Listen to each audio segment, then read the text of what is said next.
Oh, you're back here. Yes. Come on, Jody. Are you gonna introduce me? I'm gonna ask, but I want you to see, I want them to see together. I want Ray to introduce, yeah, go ahead. Nothing will ever come between us again. No, that's it. That's okay. Let me stand over here, because I don't want to be in the way of such love. You can tell that one thing that keeps us sane is humor. And I'm thankful that I have a pastor that knows that whole story. Because there are times when it gets rough, and it does get rough. And you wonder, oh my gosh, are people gonna be this crazy forever? And he'll tell you, yeah, they are. Yeah, they really are, Bonnie. They're not gonna go away. So I recognize the need for that. So I want you to introduce your wife and put in, a little flour. Okay, be good. Make it good? Yeah, be good. We knew Bonnie's husband. He worked as a general contractor at First Assembly, a wonderful man. And we've known Bonnie since we first came in town. And let me tell you, she's a very smart lady, and she is driven. And I'm glad you're still doing it. I'm glad you're still out making things happen. So, no matter how old you get, Bonnie, you can still do stuff, It was a joke. It was a joke. Yeah. Boy, they're on your side I here. know. I gotta be careful. They're back. This is when we start talking about the subject, and I'm going to say the word pornography. It's hard for people my age, and especially pastors, to even talk about the subject. It's dirty. You don't want to even acknowledge it. So Jody kind of got tapped to speak on the subject, and I'm kind of a little resistant to it. And so, but as time went on, and I began to get some of the statistics and really understand what's going on, because it's hidden. You don't really see it, so it's a kind of a hidden thing.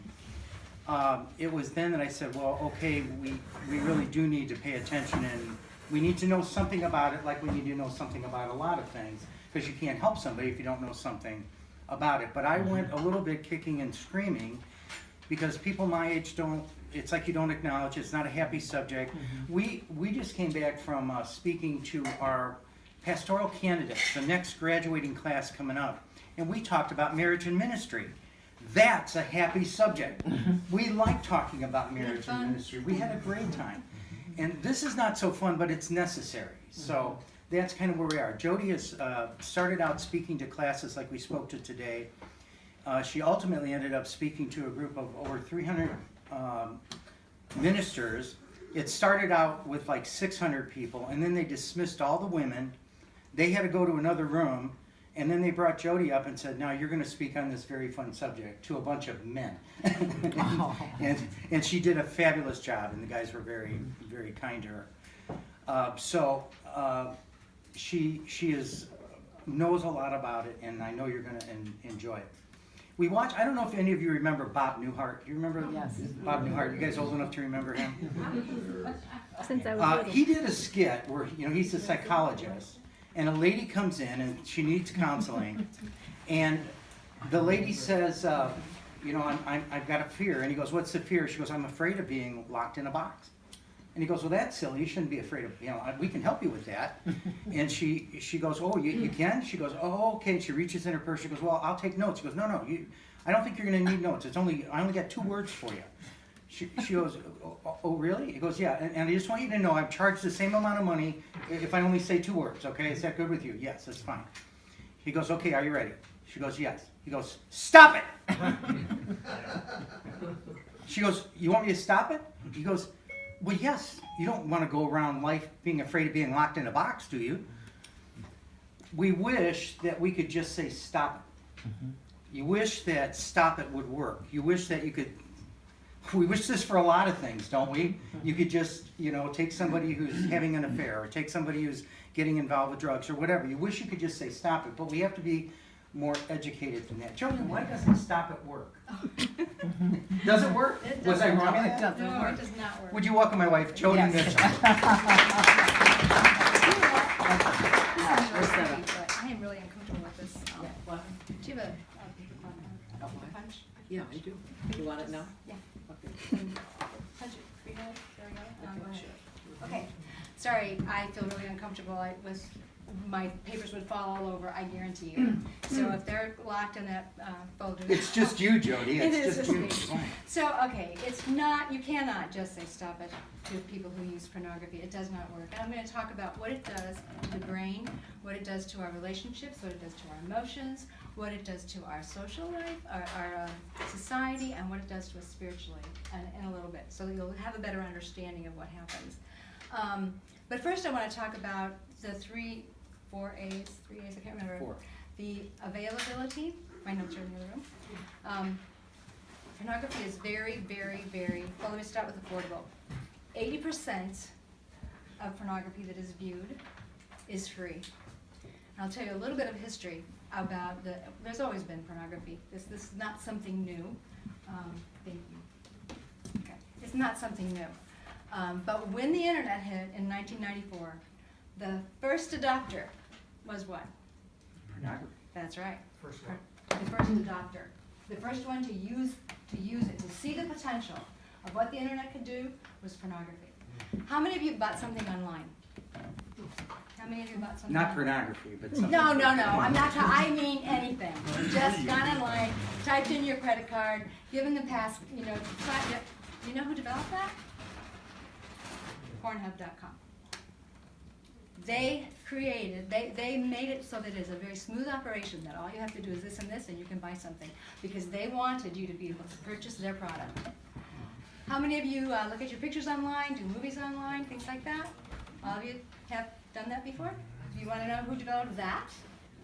So that you could quickly get a picture? Does anybody here remember when the pictures would paint really slowly? You try to get a picture and it would just like, and finally you'd be guessing, what's this picture, okay? That wasn't going to work. So they are the ones that developed the thank you technology, so that pictures would come up right now. What they drive so many businesses.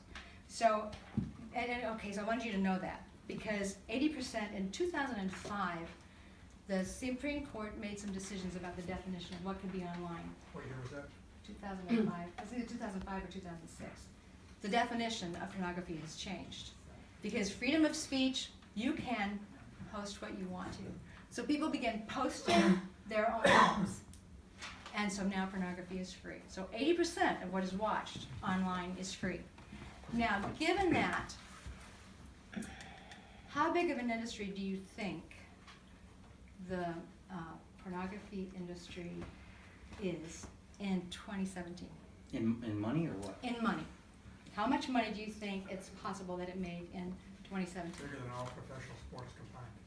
Say that again? Bigger than all professional sports combined. That's right. Bigger than all, and this is worldwide. Okay, I'm going to ask you worldwide. Worldwide first. $97 billion. How do we know that?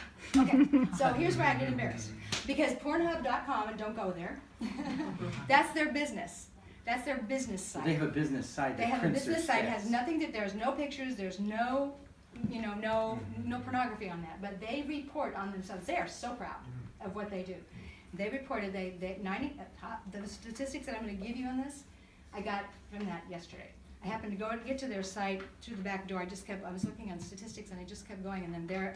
Okay, let's be real clear here. Say what? So, there's a part that has no pictures on it. Yeah, I It's said just that. the business side. She was at our I said that. denominational headquarters that's doing right. last minute research and looked at the statistics, and buzzers went off, lights went off, doors locked, and it wasn't quite that bad, but they did red flag Yes. her computer. They shut me down online, on my so. computer. Okay. Yes.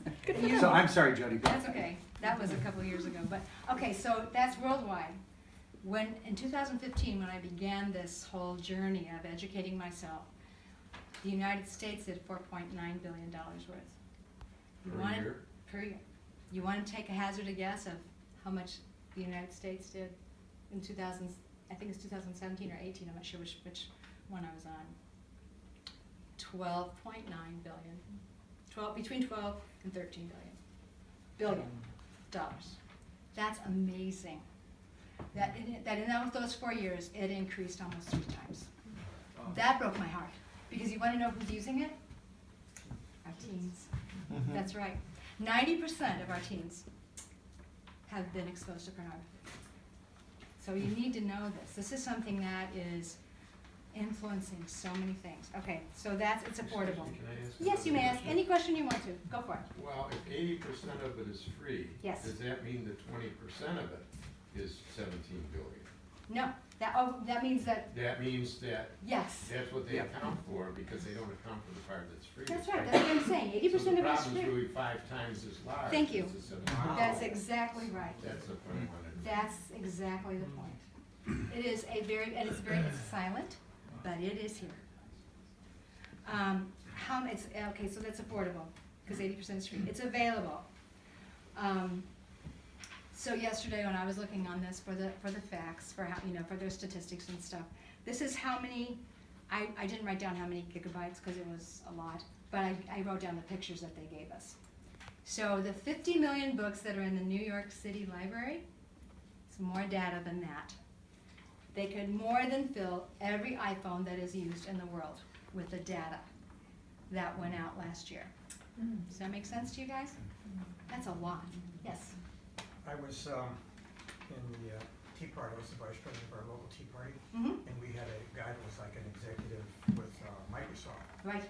And he came to the meeting one day, and he turned his computer on, he said, I could show you everywhere in the world where people are watching porn right now. Yes, they can. Yeah, everything lit up, every area where it was. It's just Absolutely. astounding. It is astounding. It is astounding. They are an aggressive business. They watch you, they know, they watch, they are very aggressive. If you just happen to get close to some kind of site, and actually they're also on Xbox and PlayStation and all the latest gaming. Twitter, Yeah, they're on everything, on the social media, Instagram, Snapchat, everything. yeah, they own everything. And so, okay, I just want you to know the size, okay? Because if we don't start talking about this and understanding what this is, we're gonna lose the conversation. We can't afford to lose the conversation because we're afraid. We can't afford to lose the conversation because we're uncomfortable, okay? Okay, so I'll go on. It's also, as we all know, it's anonymous. You're alone, nobody knows, it's only a click, and it's not gonna hurt anybody. And I'm gonna address that a little bit later. But that's the lie Satan sells you, is it's not gonna hurt anybody. So, but there's only 3. I thought you added one, but okay. Mhm. There's only 3 Affordable. on their sheet. Available and anonymous, right? Okay, so the first thing I want to tell you is how pornography changes the brain. This to me was so interesting. Meet my friend. I'll hold it. You hold it up? Thank you. Don't lose my place. So what happens when you view something pleasant, anything, okay? Let's go to a good dinner, all right? So you're planning the good dinner, like coming here, planning the good dinner. That's kind of fun. So as you're planning the good dinner, the way that our brains are made is we have what's called the reward center in our brains. And so on this reward center, a little drop of dopamine drops. Dopamine is the feel good. Oh, and I need to tell you this. There's all kinds of other chemicals that are involved in this. I'm gonna give you, Simple. yeah, brain change for dummies, okay? because this makes it so simple and it makes it understandable. So there's a little drop of dopamine. You go shopping, you enjoy it. Another little drop of dopamine. You're planning, you're thinking about it. Another little drop of dopamine. Now that's what happens here. Little drops of dopamine and serotonin. All the feel good that on this pathway. This is what happens. Okay. Then you finally you have the fragrance of the meal. Oh, it smells so good. You're anticipating sitting down.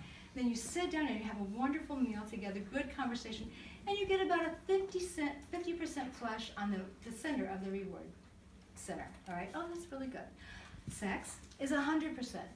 Okay, flush on the reward center. But that is when you plan the date.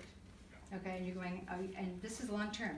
All of this time is involved here. Memory is involved here, and learning is involved here. You want to remember where the milk is when you're thirsty for a glass of milk.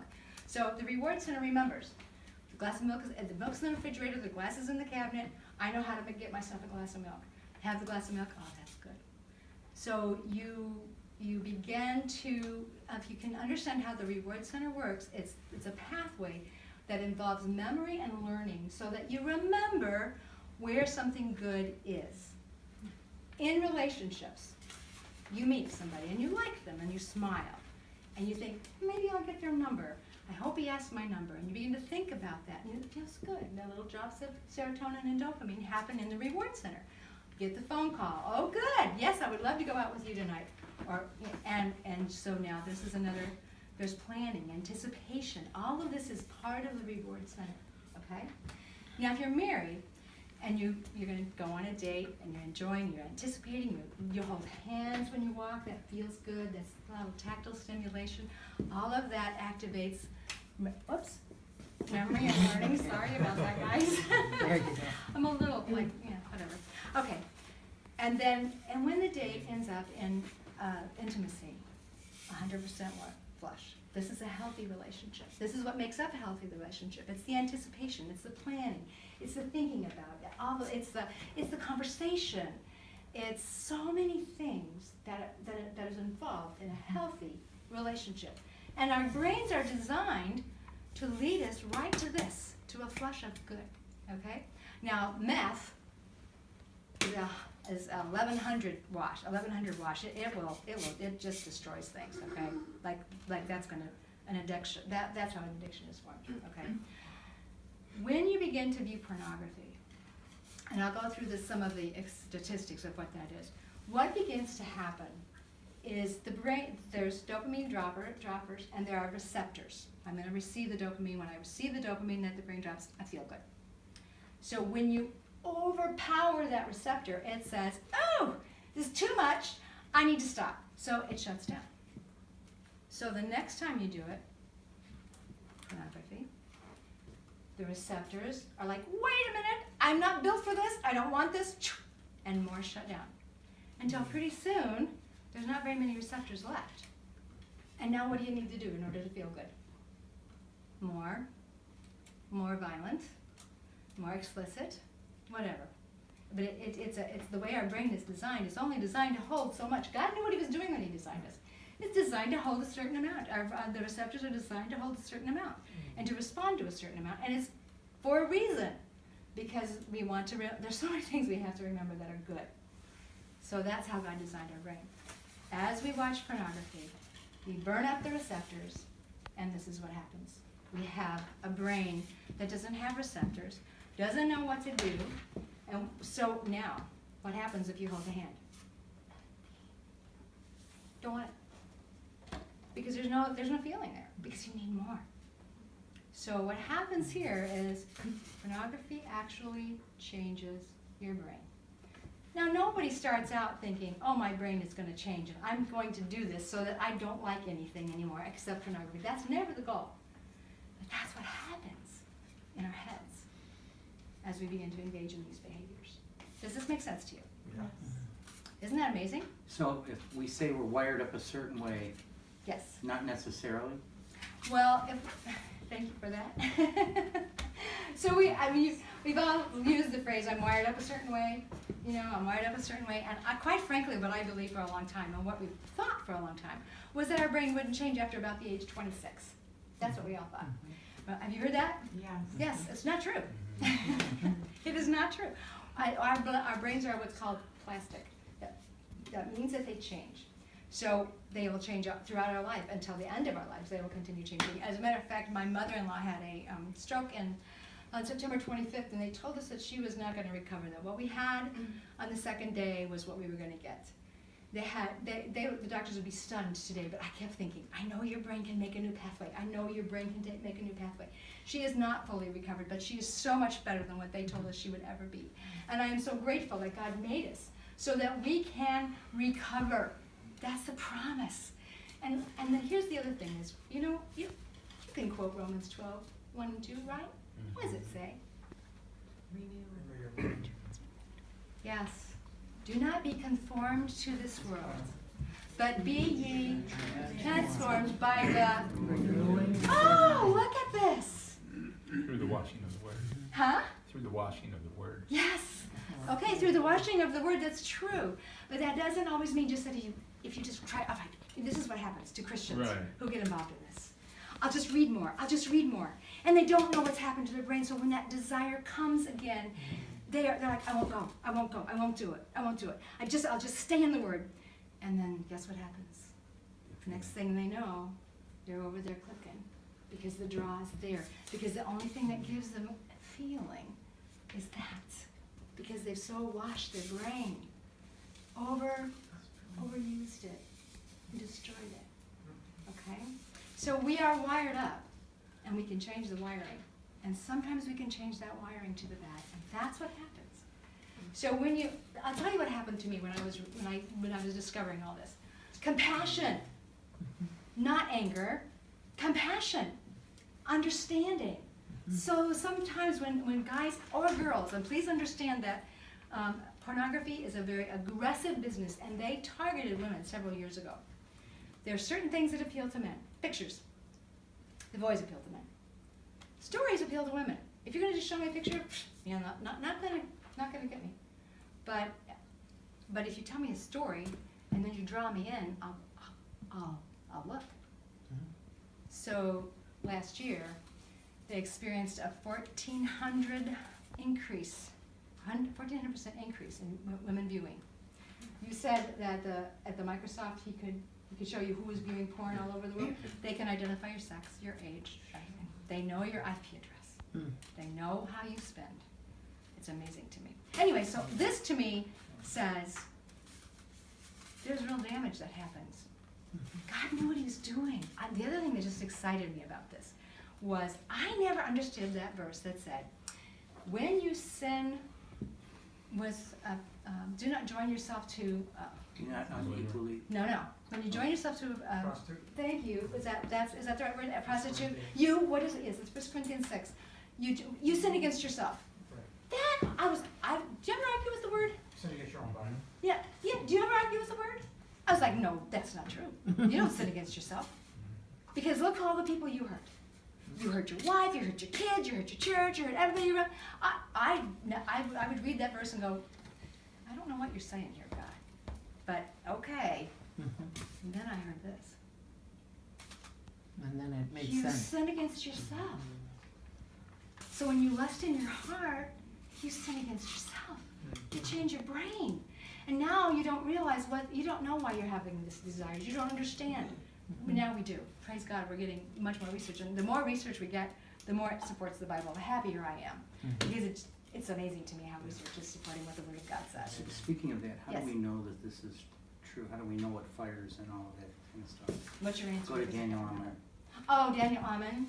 Okay, so now we do actually have the ability to scan brains and to see where the reward pathways are and the new pathways that are created. And I'll read you a quote at the end of this time. But for years we couldn't really, I think it was, I don't know, somebody in the 70s said, the brain is the only organ we treat without being able to look at it. You can't, I remember thinking, I'd just like to stick a needle in, suck out some brain fluid and analyze it so we can fix this problem.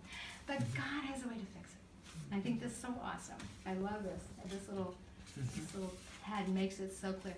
I was preaching on this in Bloomington. I had a Sunday school teacher, a lady who said she was an educational teacher in the school system. She came running up to me and she said this. Is this, can I use this? And I'm like, well, this is mine. She goes, no. I want to draw a face and put it on a popsicle stick. You see, I teach 4th graders, and they're using pornography all the time, and they don't know what they're doing. And this will show them it's so simple. I know they'll understand. Enter the conversation. They're now equipped to say, no, I don't want to look at that. When their friends say, come on over, let's look at some porn, guess what I found? They can now say, I don't think I want to do that. They can be challenged to think about their decisions. And I'm not exaggerating. The 4th graders use pornography. Okay? We have to understand it. They're talking about it even if we're not. Okay. Good questions for a minute. Okay, take questions? Yeah. Any questions? Yeah, I've got that. Yes, that's fine. I love it that you have questions. So the process that you're describing Yes. seems to me to be analogous or similar to an addiction, like a drug It addiction. is. Absolutely, you are correct. And the interesting thing is, and I believe that this is political. I'm a professional counselor. I diagnose people. I use the DSM-5 now. When they went to make the next Yes, the next diagnostic manual for us. They refuse to call pornography an addiction. It doesn't matter that if you, and we have brain scans to show this, if you put alcohol in front of an alcoholic, take a picture of their brain as they're looking at their alcohol, a certain place of their brain lights up. You do the same thing with somebody who's used pornography a lot, same place in the brain to the same degree lights up, but they won't call it an addiction, and I think that's politically motivated. It borders on freedom of speech. Can't they be sued for falsifying reports? I mean, you're gonna have to do something. This is warfare. Well, this Yeah, is warfare, and that's why I'm talking about it, because I'm just scratching the surface here, guys. There is so much out there. There's so much information that can equip you to talk compassionately and honestly. Just saying stop it is not gonna work. It just isn't. You have to help them understand what's going on. You have to help them understand that there's choices. You have to help them understand how much time it takes. Because we get these pathways. What actually happens, like in the thing, as a deeper pathway is driven, okay, the one that's sexualized, a sexualized pathway, that becomes the total reward. I've got some more to tell you about that. How does it impact? Any more questions? Oh, wait a minute. Are there any more questions? Yeah. Yes. Okay, so reversal is not gonna come just by attending church, reading scripture. Where's those cards? What is the way we get to reverse this? Got her here. Well, you Can can you never, wait a few minutes? yeah, Oh, sure, okay. a couple hours. You can never No. you can never discount what God can do. That's right. We've seen people that, you know, they're involved in one thing or another, and they can just stop it, but a lot of people can, and Most people that's can't. dependent on a lot of different things, their chemical makeup, the degree to which they're addicted. But never stop praying for people, and never stop expecting God to do good, but we do the other end as well. So, Right. question? Yeah, I was gonna say accountability, you just to be somebody, Absolutely. be accountable. First, you have to admit you have a problem. Bingo. You have to want it. You have to want it. As with anything for any of us, if we want God to do something in our lives, we have to want it more than anybody else. I, as a counselor, have to be careful that I do not want something more than that person wants for themselves. As a pastor's wife and a pastor, we have to do the same thing. We have to let that responsibility rest with the person. Yes? Isn't what we're talking about is building a library in your mind? Oh, yeah. Like, it's the book of pornography, it's the book of bad language, it's the book of... It is, but I would have to say that the book of pornography, because it is around the sexual drive that God created within us, it's 20% more powerful than anything else that we do. There's more power. God created us that way, with that particular avenue of our lives. Let me just get real quickly in here, and I'll go on to what we can do about it. Okay. Another place here's how it's lived out in relationships. Are you with me? Okay. So. Go They've ahead. got a sheet that they don't know what to do. Oh, I'm sorry. You have a question? Oh, okay, sure. I want to go over those numbers you gave earlier. You said worldwide it's 97 billion? Yes, And in the United States it's about 17 billion? 12. Oh, 12, okay. 12 to 13. What, okay. And I United don't wanna be States real is by specific, far- but generally speaking, Yeah. we'll just say make a round numbers, 100 billion in the world and 13 billion in the United States, only 13%. So now, That is- obviously to be on the internet, you have to be in a developed country. So That's you can right. be in Africa or some poor country that don't have an internet service. So where's the other 83% going? Is it like Europe Well, or Canada's Japan. next. United Kingdom is next. Japan is up there. And then there's all these other little countries that go down. But I don't remember. Ray doesn't like me to say this, but by far the United States, their bar went all the way across. Canada's was about half. United Kingdom was about third. We are a developed country. Our kids all have phones. They have access, and they're using it. That's why my heart broke. I was crying as just yesterday as I was looking at this. I knew it was a problem. I know because for so many reasons, I've done so much reading and research. I know that it's a problem with our teens and our young children. I know it. But when I saw it, I was like, Did you see what happened to Lincoln Way? I did not. All 4 high schools, students were exchanging pornographic pictures Yes. of themselves. Mhm. They went up on the cloud. Somebody took those pictures Yes. off the